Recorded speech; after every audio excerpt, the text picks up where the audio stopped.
नमस्कार, अरुणाचल समाचार में आपका स्वागत है। मैं हूं दीपिका लाल। आइए बुलेटिन में सबसे पहले देखते हैं मुख्य समाचार। मुख्यमंत्री पेमा खांडू व केंद्रीय कानून मंत्री किरेन रिजिजू अरुणाचल प्रदेश के अपर सुबनसिरी, सियांग और लेपारादा जिले के दौरे पर दुम्पो रिजो में नए एडीसी हेडक्वार्टर, सड़क और 4 नए पुल के निर्माण की रखी आधारशिला। स्थानीय प्रतिनिधियों के साथ योजनाओं पर की बैठक।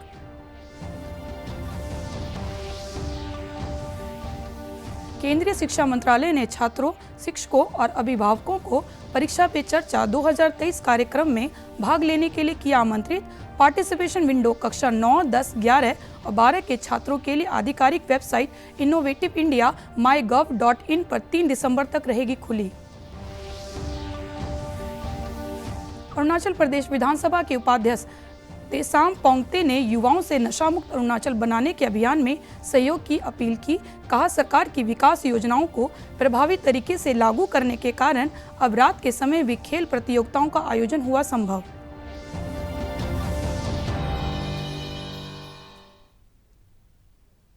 मुख्यमंत्री पेमा खांडू, केंद्रीय कानून मंत्री किरेन रिजिजू अरुणाचल प्रदेश के अपर सुबनसिरी, सियांग और लेपारादा जिले के दौरे पर हैं।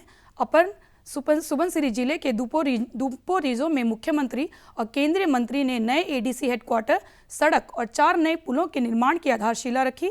अपने संबोधन में श्री रिजिजू ने कहा कि वर्ष 2024 तक रिमोट एरिया सहित अरुणाचल के सभी इलाकों में 4G मोबाइल कनेक्टिविटी उपलब्ध हो जाएगी।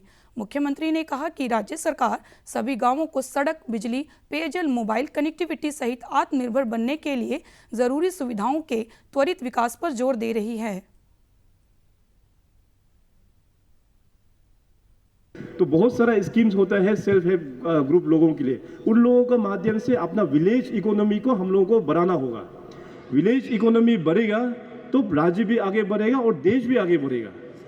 माननीय प्रधानमंत्री जी हमेशा कहते हैं ना कि ये देश तो भी आगे बढ़ेगा जब नॉर्थ ईस्ट आगे बढ़ेगा। अभी मेरा कहना ये है और खुशी हो रहा है कहते हुए कि अभी नॉर्थ ईस्ट का भी नॉर्थ ईस्ट अरुणाचल प्रदेश, अभी अरुणाचल प्रदेश आगे बढ़ रहा है। इसका मतलब नॉर्थ ईस्ट डेवलप हो रहा है। अभी अरुणाचल प्रदेश आगे बढ़ रहा है मतलब हमारे गांव, हमारे लोग भी डेवलप हो रहा है। रूरल ये लाइवलीहुड मिशन, उसका अंतर्गत में हम लोग ने डिस्ट्रिक्ट कोऑर्डिनेटर भी अपॉइंट किया हुआ है और कोऑर्डिनेटर लोगों को बोल के सेल्फ हेल्प ग्रुप को फोकस करना ये बहुत ज़रूरी है। सेल्फ हेल्प ग्रुप हमारा महिला एक बार जब आगे बढ़ना शुरू होगा तो समाज ऑटोमेटिक आगे बढ़ना शुरू होगा। आज मैं बहुत सेटिस्फाइड हूँ। मैं आज का मीटिंग को, जितने आज तक मैंने मीटिंग किया है, सबसे अच्छा और सबसे महत्वपूर्ण मीटिंग में आज का मीटिंग को मानता हूँ।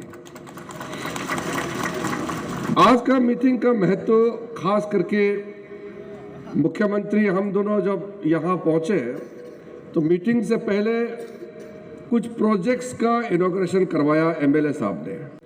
हमारे सारा डिस्ट्रिक्ट के लीडर्स मिलकर के जो आज इनॉग्रेशन किए हैं, आप जब इसका रोड, ब्रिज या जो भी आप यहाँ देखेंगे तो आपको पता चल जाएगा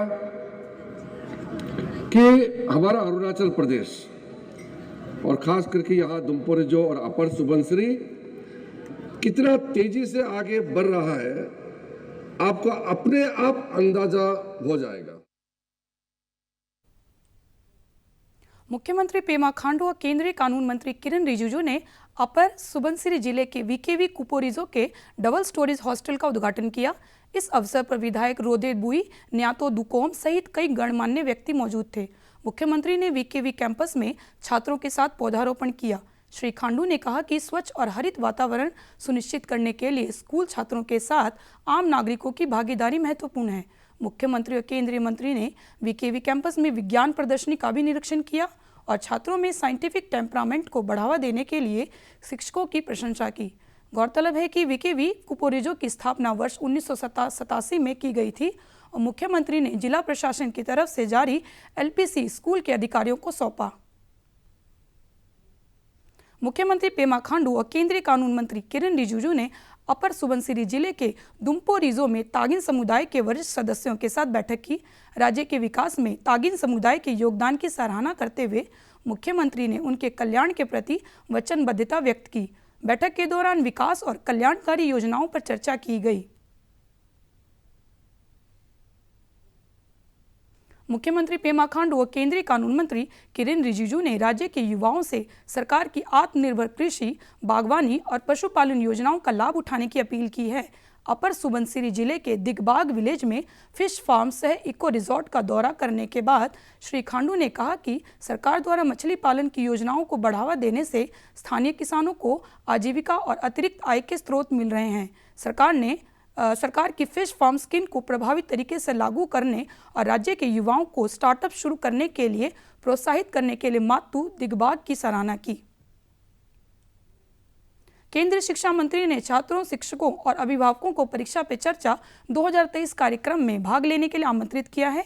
केंद्रीय माध्यमिक शिक्षा बोर्ड CBSE अगले साल परीक्षा पे चर्चा कार्यक्रम के 6वें संस्करण का आयोजन करेगा।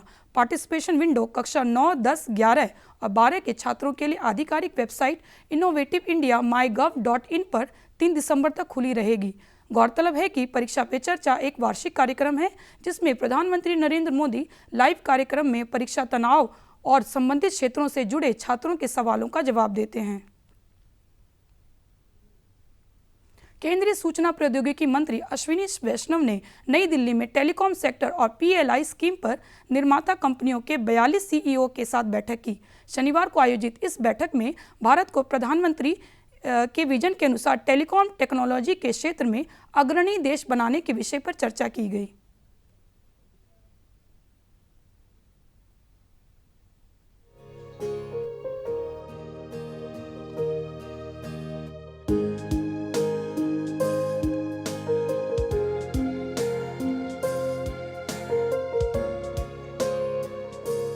We had a meeting of 42 chief executives from various manufacturing companies in telecom sector, and in line with Honorable Prime Minister Shri Narendra Modi ji's vision to make India a telecom technology leader, a global powerhouse of telecom technology. In that spirit, we interacted and we got very good feedback. Some things which have gone very well is the simplicity of the scheme. The scheme of PLI in telecom is very well drafted. It's a very simple scheme. So everybody was very happy with the implementation and the support they are getting from the department.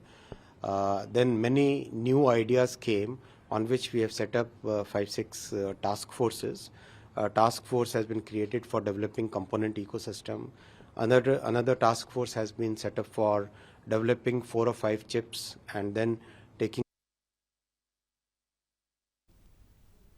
Itanagar super league T20 cricket प्रतियोगिता आज से राजधानी ईटानगर के चिंपू में शुरू हुआ। इसके उद्घाटन समारोह में विधायक मुचु मिथी, पुलिस अधीक्षक जिम्मी चिराम सहित कई गणमान्य व्यक्ति मौजूद थे। दूसरी बार आयोजित इस प्रतियोगिता में असम और अरुणाचल की 15 टीमें हिस्सा ले रही हैं। वाले टीम पे मस्टैंग और कोच और मैनेजर और जितने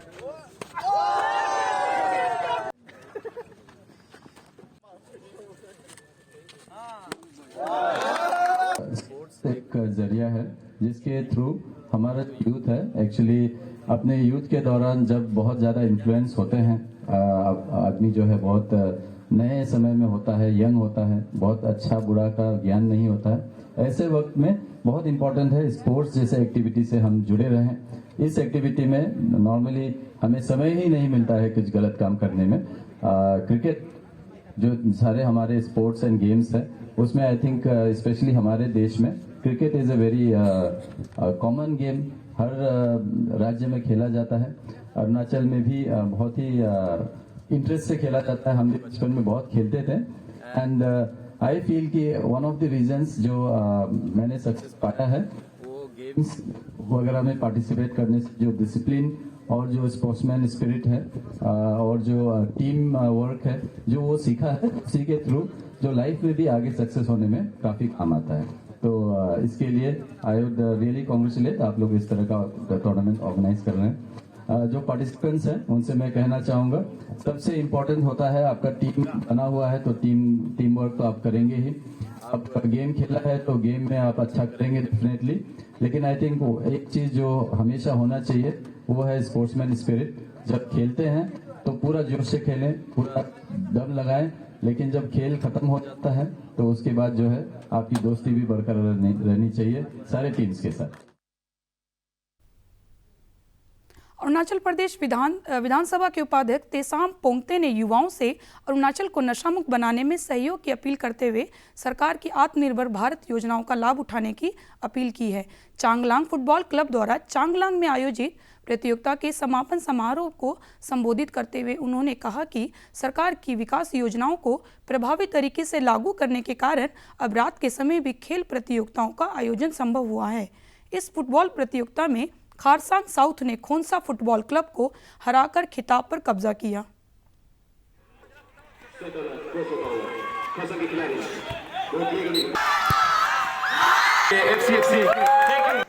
आप 2-4 साल पहले का अगर सोचने से रात को इस तरह का फुटबॉल खेल होगा, ये तो सिर्फ हमको सपना का ऐसा होता था, लेकिन आज हम हकीकत में यहाँ पर नाइट को भी हम गेम खेला जा रहा है। ये अच्छा बात है। हमारे युवाओं के लिए इस तरह का माहौल को रखना बहुत आप लोगों के लिए खास करके बहुत लाभदायक होगा, ये मैं समझता हूँ।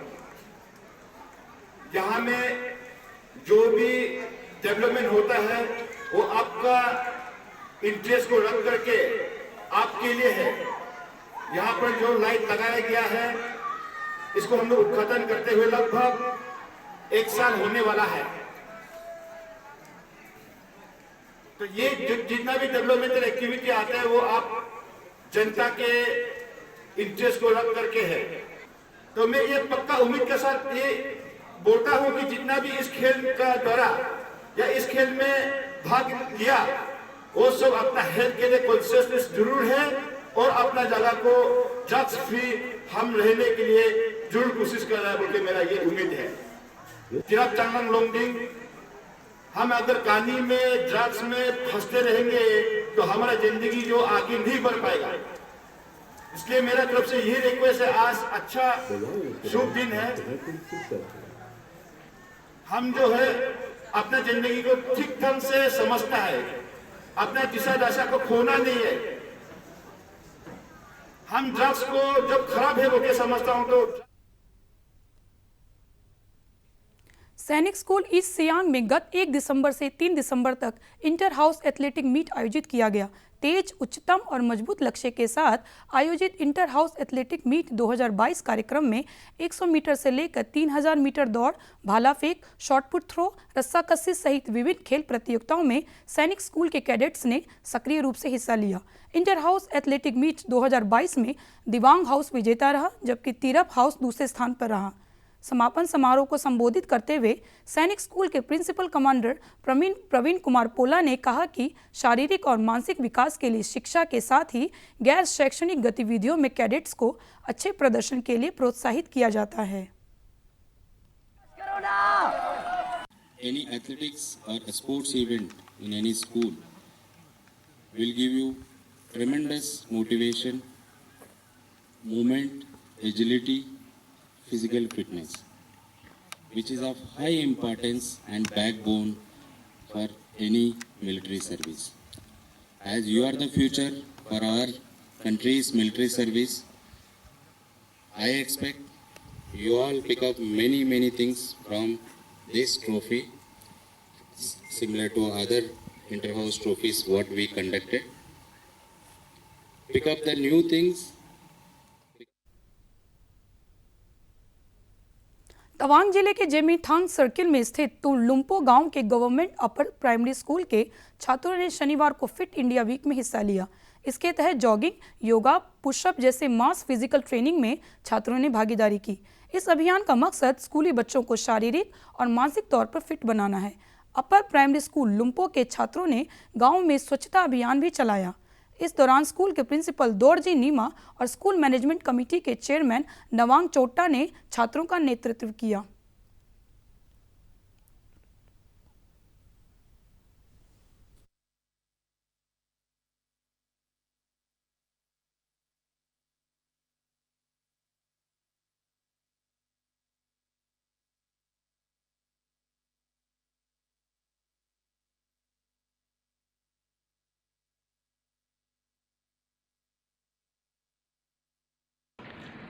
Sir, plastic is very harmful for us, and sir, if we will throw plastic here and there, then it will be create too much pollution, water pollution, air pollution. If we will burn this that plastics, then it create air pollution, and if we will throw in water, then it will create water pollution.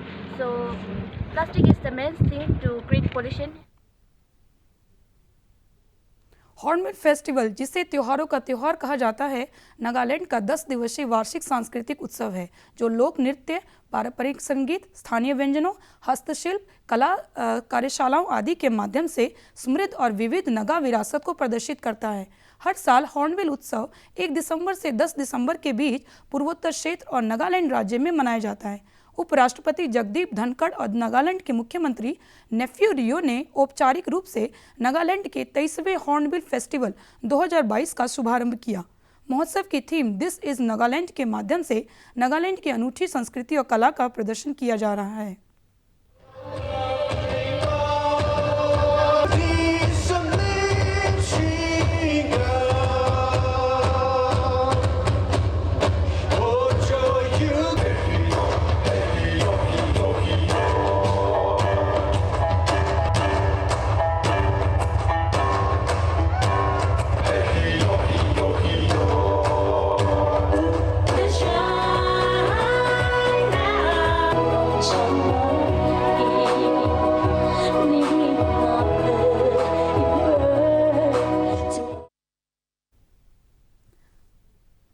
Arunachal समाचार के आज के अंक में इतना ही।